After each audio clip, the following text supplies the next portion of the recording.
911 Max Seaboard.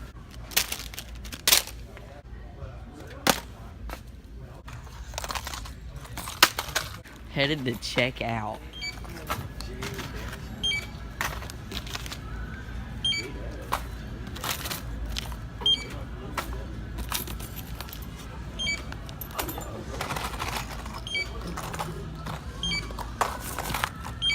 What? Okay, so today I'm with my buddy John here, and we're going to be talking about the basic things you need to buy when getting into fishing. First thing is probably going to be your line.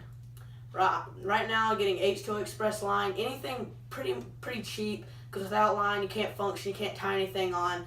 It's probably the second most important thing other than rods and reels. Right now I just got 15-pound test monofilament.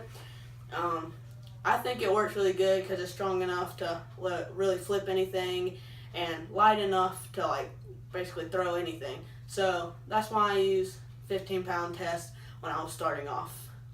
Next is your hooks and your weights. And so preferably when you start out you want to find the cheapest you can find. So Eagle Claw are really cheap lead weights because when you start out tungsten is really expensive. So you go ahead and get the lead. And then 3/0 hooks are good for anything, Carolina rig, Texas rig, weedless, anything. And these weights, anything from a 3/16 ounce to a 1/8 ounce is really what you want to throw. Okay, third thing you need to buy when you're starting off fishing is, I'd go ahead and buy some Senkos. You don't have to get the Gary Yamamoto kind because, I mean, those are $6 when you can get Yum Dingers for like $2 a piece. You can go anywhere from watermelon flake to June bug. I mean, any color works. You can just rig it weedless, you can go weightless, you can go wacky rig style. Senkos are probably the most versatile baits you can use. So that's why Senkos is one of the things that you need to buy when you're starting off. Okay, and fourth is these Tequila Sunrise Mag 2s by Zoom. They're amazing color, and you can use them for anything, Carolina, Texas, weedless, anything you want to throw, you can use these, and they're a great starter bait, and real cheap. So. Guys, fifth bait for getting started fishing is going to be your regular spinnerbait. I personally think it's one of the best bladed baits, and the brand I got right here is Wahoo, because it's really cheap and it's really great to get you started spinnerbait fishing or buzzbait fishing, or I think chatterbait fishing and chatterbait fishing. So yeah, Wahoo spinnerbaits is good for basic fishing. Alright, for our sixth bait we have the Pop Art. It's the chrome black back color, and it's H2O Express. H2O Express is a really good brand if you're starting out fishing, cheap and quality lures.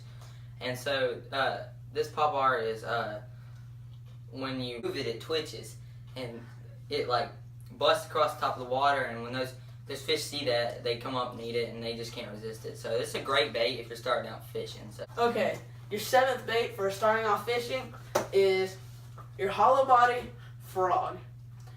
This is a great color. It's really good for South Carolina. Like if you live in other states, I'm not too sure, but just go ahead and pick you up one of these.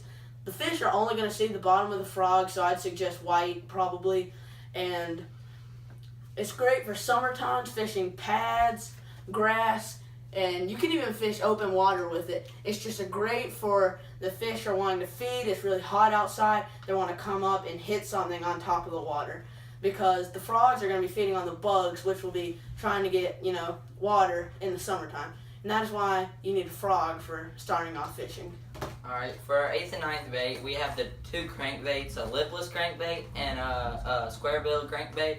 A square-billed crankbait, for those of you who don't know, is a shallow running crankbait. You can use it for like shallow ponds, especially in the summertime, and like winter, the start of winter is really good, early fall. So yeah, and then the rattle trap is also a lipless crankbait is what it's called. It's just good for any time, but mainly summer. When you're trying to get a reaction bite, the rattle trap or lipless crankbait is a really good bait to throw. Okay, and your 10th and final thing, you're going to need to pick you pick yourself up a pair of pliers. You're going to need this for your treble hooks. You pick them out of them so you don't get a hook in your hand, and it's got clippers on there so you don't have to grind down your canine tooth. So pliers, extremely essential. Pick these up. Okay guys, that is going to wrap up our top 10 essentials for starting to fish, and I'm going to give a huge shout out to my buddy John for helping me make this video. Go subscribe to his channel, JK Fishing, and when we see you guys next time, always like and subscribe.